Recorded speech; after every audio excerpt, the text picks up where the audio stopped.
Bueno, buenas tardes para todas y todas. Mi nombre es Daniela Sena, soy licenciada en Psicología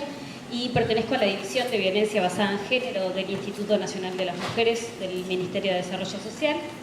Agradezco también, como lo hicieron ya Sandra y Sergio, a quienes organizaron este evento por permitirnos este espacio. Y también, bueno, a todas y todos ustedes por estar aquí a esta hora,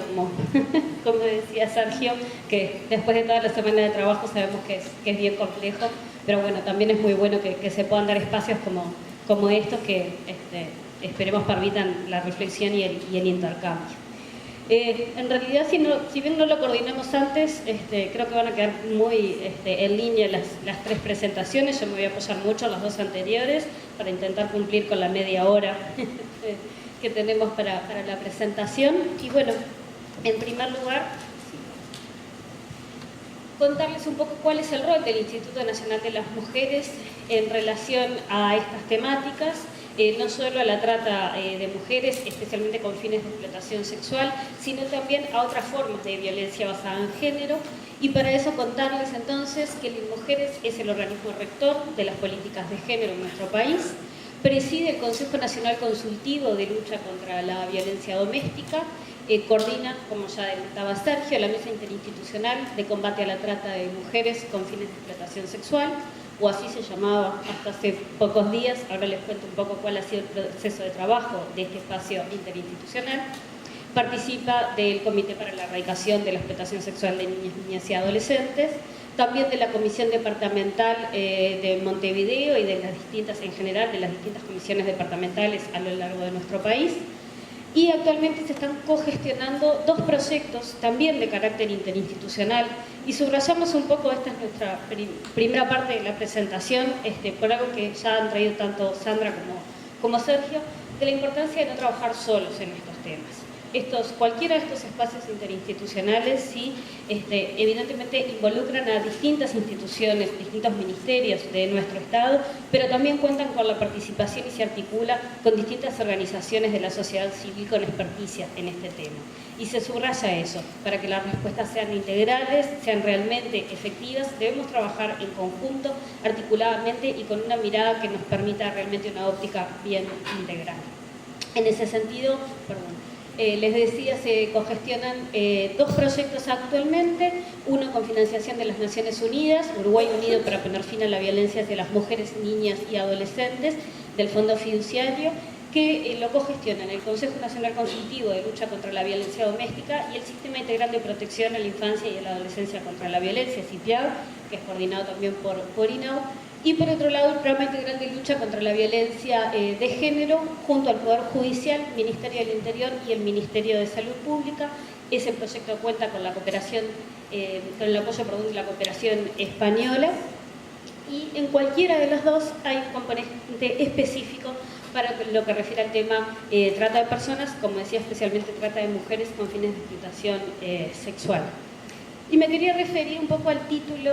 de esta mesa, que ustedes tendrán en el programa, que se mencionaba el tema abuso y el tema abuso sexual infantil y el tema tráfico de personas o tráfico humano, porque se refiere en el programa.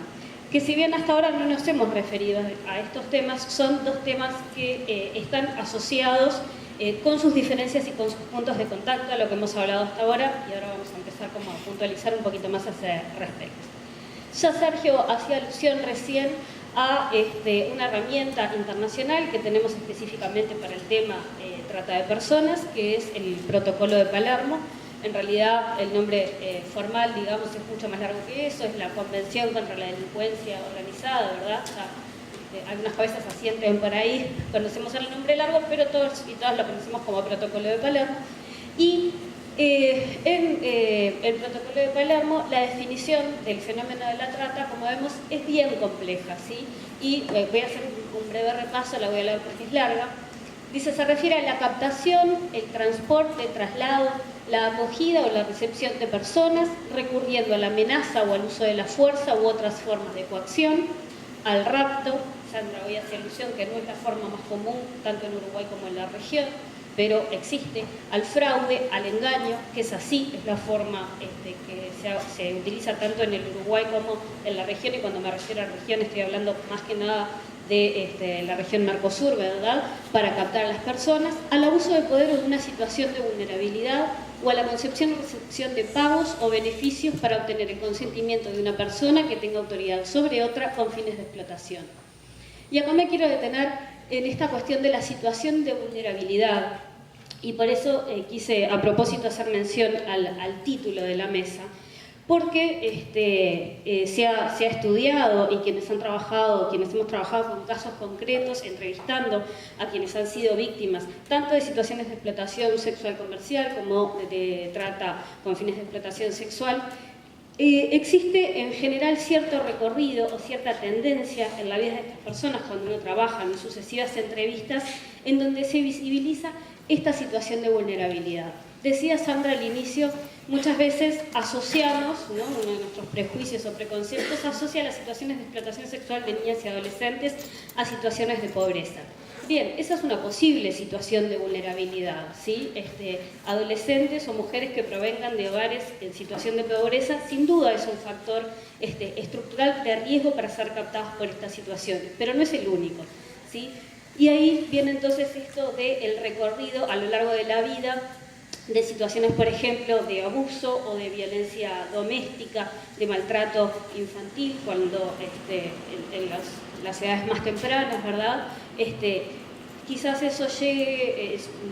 provoque, digamos, una situación de calle, y ahí es más fácil que estas adolescentes sean captadas para este tipo de situaciones. De ahí a la situación de la explotación sexual primero, y luego de lo que en Uruguay conocemos como trabajo sexual, porque tenemos una ley que así lo dice, que, como decía Sergio, hasta los 18 años, o sea, alguien menor de 18 años, se considera el delito muy claramente de explotación sexual comercial. Sin embargo, nuestra ley nos dice que con 18 años recién cumplidos eso deja de ser un delito, deja de ser una situación de explotación para convertirse en un trabajo. Y lo planteo de esta manera para que un poco también podamos problematizar, ¿no? Si el énfasis tiene que ser colocado en si 17 años y 3/4 o 18 años y 2 meses, o si tenemos que empezar a pensar algo que planteaba Sandra, que tiene que ver con la compra de sexo o las relaciones sexuales con la persona que sea una persona menor de edad o mayor, poder problematizarlo más allá de lo que nos indique la norma, ¿verdad?, y pensarlo con una situación de explotación. Y esto, insisto, quienes hemos trabajado tanto con mujeres como con adolescentes a este respecto, y encontramos en los relatos estas situaciones de vulnerabilidad sostenida a lo largo de la vida, que igual cuando vemos una mujer adulta, esta cuestión como de la libre elección de esta situación de explotación como un trabajo queda como bastante desdibujada. Bien, también quería sobre esta definición hacer un énfasis que tiene que ver en la complejidad del delito de trata. Y muchas veces nos preguntamos por qué es tan como difícil en el Uruguay al día de hoy, al menos de 5 casos tipificados exactamente como trata de personas. Y bueno, quizás cuando vemos esta definición que tiene tantas acciones, ¿no?, decíamos ahí la captación, el transporte, el traslado, la acogida, la recepción de personas, y después con el fin de la explotación exclusivamente, ¿verdad? Bueno, todos esos momentos son difíciles seguramente de captar en un mismo operativo policial, de repente, ¿sí?, o con una investigación. Son distintos momentos del fenómeno. Y a veces, como ya bien decía Sergio, en casos de trata interna, por ejemplo, se ve, yo le llamo como una foto, se ve el producto final, que es la explotación, tanto sea de un adolescente o de una mujer adulta, y quizás no vemos o no tenemos en un primer momento posibilidad de acceder a todas estas acciones previas que sí tuvieron lugar, en donde hubo una captación, en donde seguramente hubo un engaño de la persona, sí, para terminar siendo finalmente sometida a esa situación. Decía al inicio entonces que consideramos la trata de mujeres específicamente con fines de explotación sexual, pero también lo podemos pensar para la trata, por lo menos también con fines de explotación laboral, como una manifestación de la violencia basada en género. ¿Qué entendemos por violencia basada en género? La violencia contra las mujeres, que constituye una manifestación de las relaciones de poder. Sandra hacía mención ya al inicio de esta situación de explotación sexual comercial de las adolescentes basada en esta asimetría de poder, ¿sí? Decíamos, es algo histórico, esta relación histórica desigual entre los varones y las mujeres. Y este es uno de los mecanismos sociales fundamentales por los que se fuerza a la mujer a una situación de subordinación. En este caso pensemos en las situaciones de explotación. Ello obviamente atenta contra su dignidad e impide el pleno desarrollo de sus derechos como ciudadanos. En lo que tiene que ver con normativa nacional, que también la podemos aplicar para el tema trata con fines de explotación sexual, la Convención de CEDAW, la Declaración de Naciones Unidas sobre la eliminación de la violencia de género contra las mujeres, se refiere a la violencia de género como todo acto de violencia basada en la pertenencia al sexo femenino que tenga o pueda tener como resultado daño o sufrimiento físico, pero también sexual o psicológico para la mujer, así como la amenaza a tales actos, la coacción o la privación arbitraria de libertad, tanto si se produce en la vida pública como en la privada. Por eso decía que más allá de pensar que muchas veces estas definiciones nos llevan a pensar en situaciones de violencia de género o de tipo de violencia doméstica, pero también aplica para situaciones como la de trata con fines de explotación sexual. Otro énfasis al que ya Sandra hacía referencia es poder pensar estas problemáticas desde el entrecruzamiento de los distintos ejes de opresión o de estas distintas variables que podemos pensar como la edad, y así pensar en utilizar siempre en estos fenómenos una perspectiva que involucre la mirada de lo generacional, ¿sí? Estos conceptos de autonomía progresiva que traía Sergio, pensar en el entendimiento del problema, pero también en las distintas respuestas que construimos al respecto, tener en cuenta la perspectiva de lo generacional, la pertenencia a distintas ascendencias étnico-raciales, ¿sí? La orientación sexual, la presencia o no de discapacidad, la pertenencia a las distintas clases sociales, lo cultural, el origen cultural y también la religión. Y no se ve, por lo que veo, pero bueno, poníamos transversalmente la palabra género, ¿verdad? Porque obviamente también incluye la perspectiva de género. Incluir la perspectiva de género en la consideración de estos problemas, ¿sí? Sandra hacía referencia hoy, decía, estamos en una sociedad que es heteronormativa, ¿verdad? En donde la norma de lo heterosexual es lo que prima y entonces la persona que no se presente o no se manifieste desde la heterosexualidad sufre mayores discriminaciones. Lo mismo pasa, Sandra decía, las sociedades adultocéntricas, sí. Los y las adultas gozamos de un mejor, lamentablemente, un mejor ejercicio de derechos, o estamos más cerca del pleno goce de los derechos que niñas, niños y adolescentes. Entre otras cosas, decía Sergio, en general no escuchamos tanto sus palabras, o muchas veces ponemos en tela de juicio las posibles declaraciones que puedan hacer niños, niñas y adolescentes, entre otras variables como les decía. También Sergio hacía mención a lo que es la herramienta nacional que tenemos para este tema de la trata de personas, y en ese caso, en la actualidad por lo menos, es únicamente en la ley 18.250, que es la ley de migración, ¿sí? Que sí ha sido muy reconocida internacionalmente por todos los aspectos en lo que tiene que ver con los derechos de las personas migrantes, que recoge la ley que homologa a los ciudadanos y las ciudadanas nacionales en derechos a las personas migrantes en Uruguay,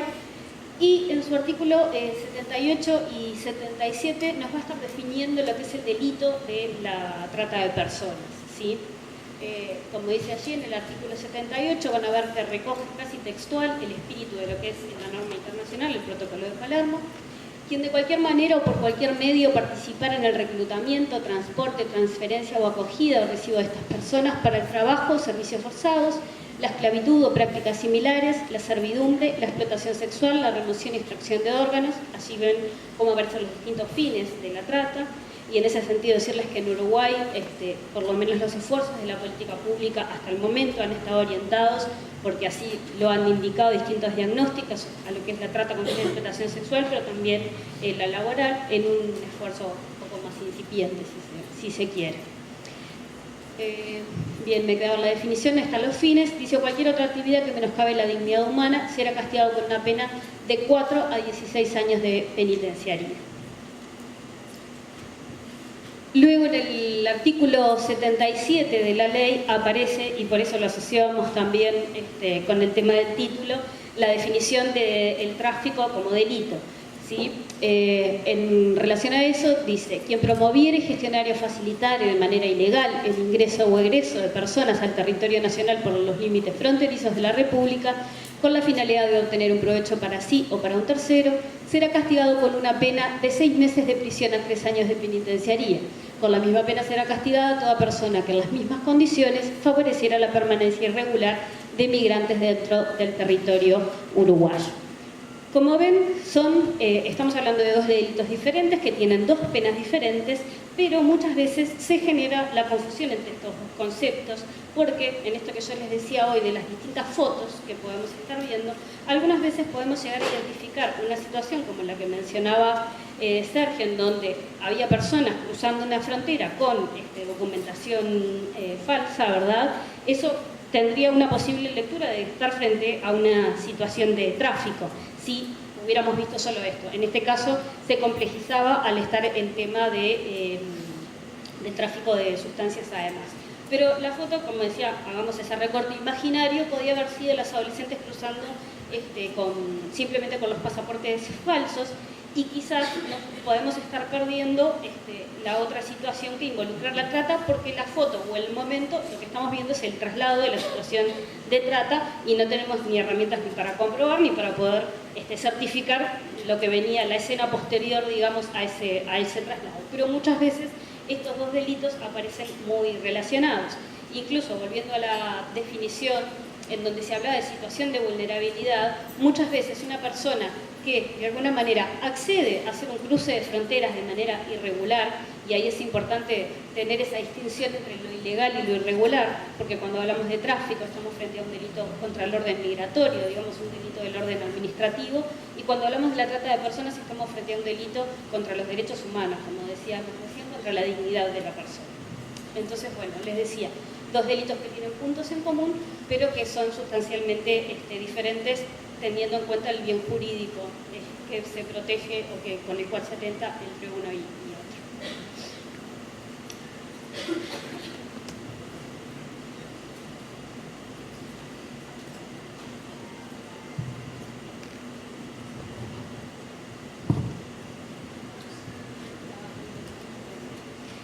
Bien, un poco siguiendo también las recomendaciones internacionales y fundamentalmente el protocolo de Palermo, que también es bien claro al respecto, tenemos 3 funciones operacionales principales para luchar contra el tema trata de personas. Ellas son trabajar en herramientas de prevención, de protección y de persecución del delito. Por eso insistimos en esta articulación interinstitucional necesaria para generar respuestas adecuadas y específicas, ¿verdad? Entonces, así la cooperación con otras instituciones es fundamental. Algunos de los socios gubernamentales claves son el Ministerio del Interior, la Policía, la Justicia, bueno, toda el área de migraciones dentro del Ministerio del Interior, entre otras muchas direcciones que hoy por hoy están teniendo acciones al respecto, y contar con servicios de atención a personas en situación de trata. Allí también, más allá de los que ya nombramos, ya mencionaba yo la articulación con la sociedad civil, que muchas veces, como ya adelantara Sandra, es con quien se convenia para efectivamente gestionar los servicios, y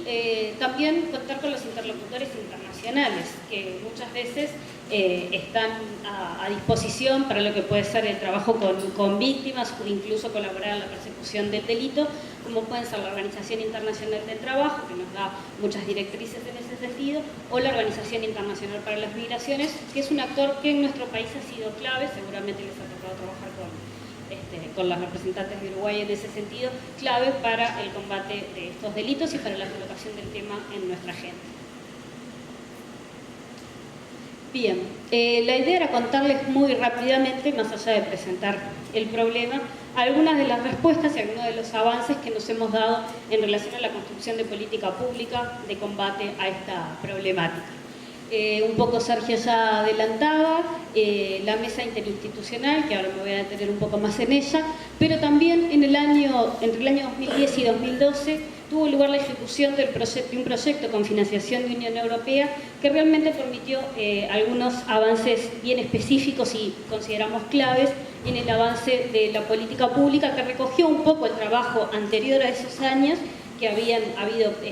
distintos esfuerzos, tanto a nivel de la sociedad civil como del Estado, para el combate a ese delito. Contarles que también a nivel nacional contamos con un diagnóstico que se hizo en el marco de la reunión de ministras y altas autoridades de la mujer del Mercosur,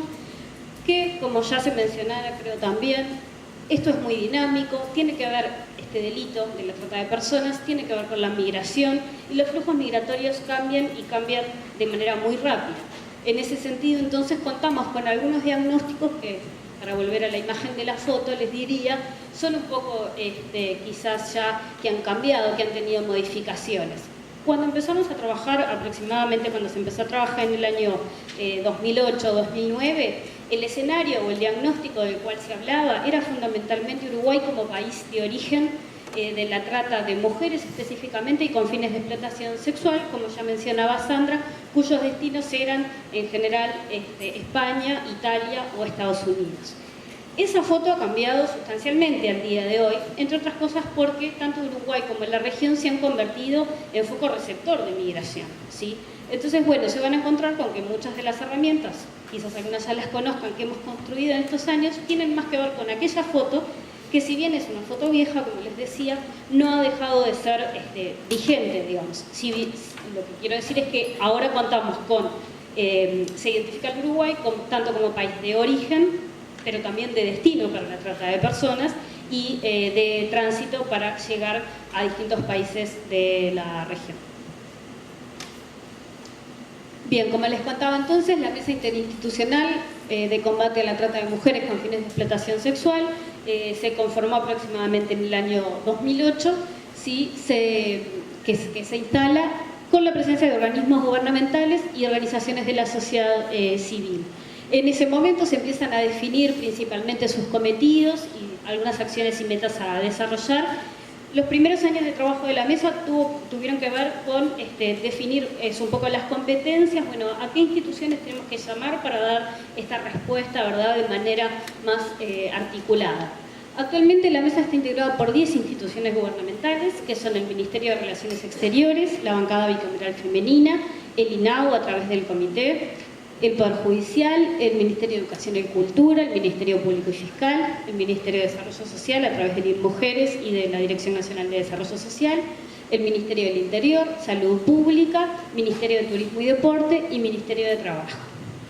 Y además contamos con la presencia de 3 organizaciones de la sociedad civil, que son Casa Abierta, El Paso y la Red Uruguaya de Lucha contra la Violencia Doméstica y Sexual. Como les decía, la Organización Internacional para las Migraciones y Naciones Unidas también participan de la mesa y en muchas ocasiones se han vuelto de gran apoyo para distintas acciones.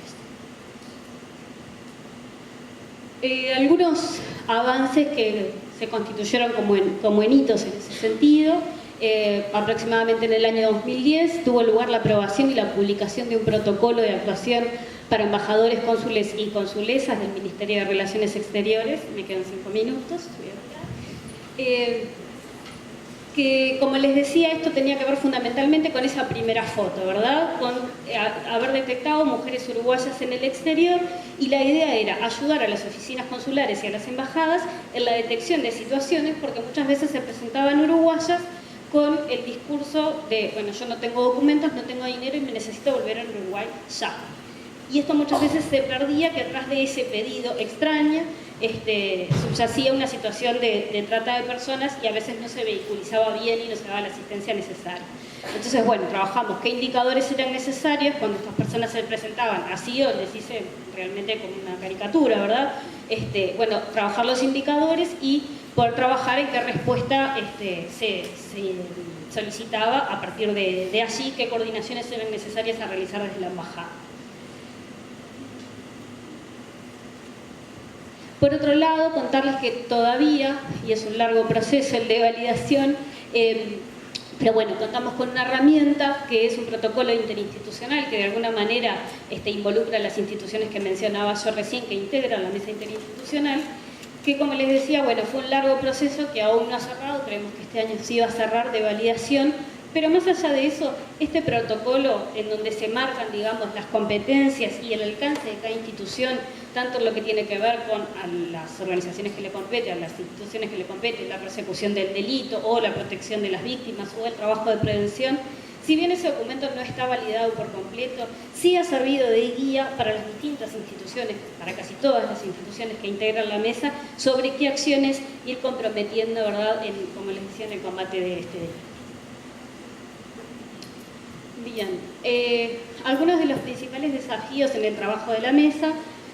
tenía que ver con la ampliación del cometido de la mesa hacia la inclusión del combate de la trata con fines de explotación laboral. En estos días, nosotros el pasado 23 de septiembre hicimos un evento en Montevideo en donde se presentó un decreto de institucionalización que, bueno, todos estos años la mesa interinstitucional, este espacio ha ido trabajando sin contar con una norma que, bueno, efectivamente, como les decía, la haya institucionalizado, y a partir de ahora vamos a contar con ella, en donde efectivamente se amplía el cometido para que la mesa sea la mesa interinstitucional de combate a la trata de personas, que eso va a involucrar la trata con fines de explotación sexual, que ya la incluía, la laboral y en el futuro otras manifestaciones que podamos diagnosticar que existen en nuestro país. Y por otro lado, señalado también en varias recomendaciones internacionales, la construcción de una ley integral, porque como les mencionaba, la única herramienta legal con la que contamos hoy es esta ley de migración, en donde únicamente se define el fenómeno en función de ser un delito. ¿Sí? Pero bueno, consideramos que falta la definición de muchos otros aspectos que hacen el combate, como les decía, las líneas de protección a las personas que han sido víctimas de la trata o líneas de prevención, y para eso necesitamos de una herramienta más integral, así como un plan integral de acciones a ese respecto.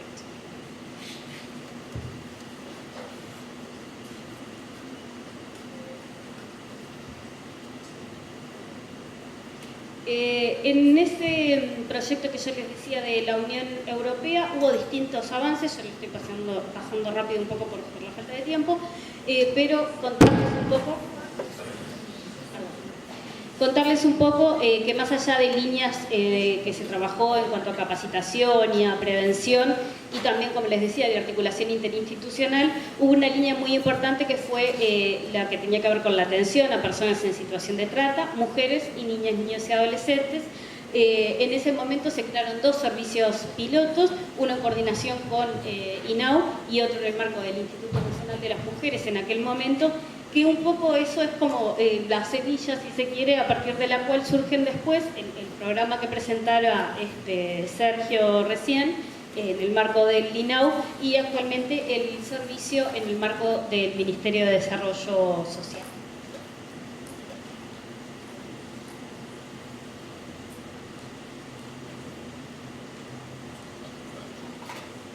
Bien, y lo último, me quedan 2 minutos, 3, bien. Y voy a hacer un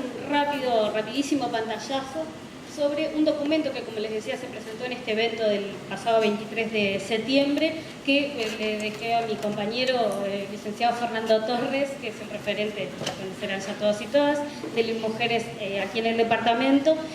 material que después espero que circule por allí, con este documento que presentamos, y mi idea era cerrar presentándoles algunos lineamientos que se trabajaron en el marco de la Mesa Interinstitucional de Combate a la Trata, pensando ya en, como les decía, y fuimos contando, bueno, no ha habido distintos avances, distintas acciones de enfrentamiento a la trata y a la explotación, pero ya pensando en la construcción de un sistema integral de protección y asistencia a personas en situación de trata, ¿sí? Unificar, y bueno, lo que nos falta, digamos, este documento recoge en la parte última, más allá de recoger las distintas actuaciones de las instituciones hasta el momento,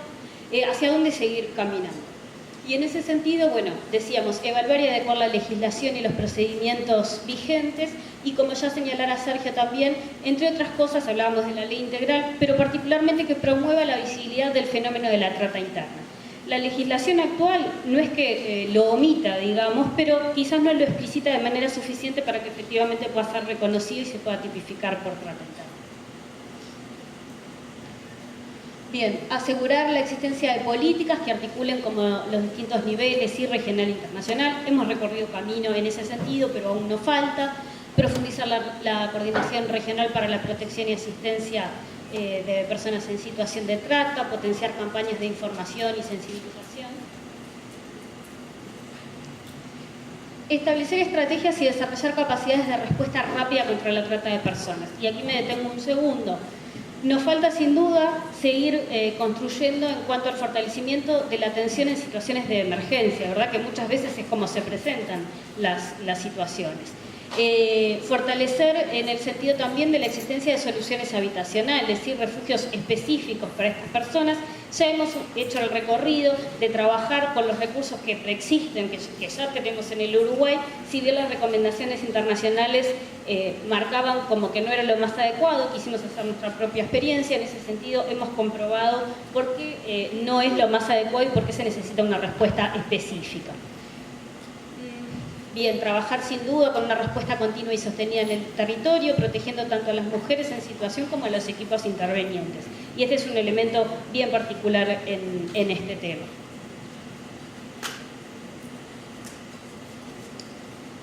Les hablaba entonces de los alojamientos apropiados. Trabajar, y en esto se ha iniciado un recorrido, avanzar la construcción de medidas de prevención destinadas a agencias de viaje y de empleo. Sandra traía muy bien en el caso de los transportistas, que muchas veces ofician de intermediarios, ¿sí? Bueno, también estos otros agentes pueden estar en calidad de intermediarios, a veces desconociéndolo, a veces no, pero bueno, trabajar en prevención y en concientización para que no lo sean. Promover capacitación para funcionariado público, que ya se ha hecho, como les decía, pero bueno, ya generar una estrategia de formación interinstitucional y más abarcativa.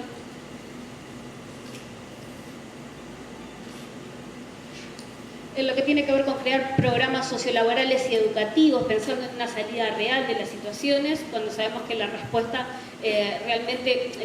las situaciones de reincidencia se dan con mucha frecuencia. Entonces, bueno, poder trabajar en la salida efectiva de esas situaciones. Adoptar medidas para asegurar que las personas presuntas víctimas de trata y con un estatus migratorio irregular tengan el mismo acceso al sistema de protección y asistencia destinado a las personas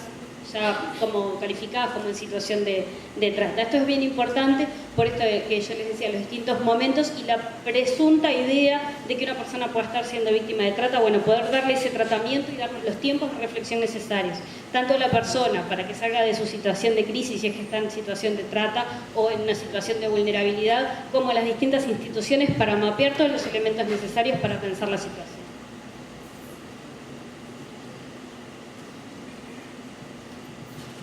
Y lo último que hacía referencia,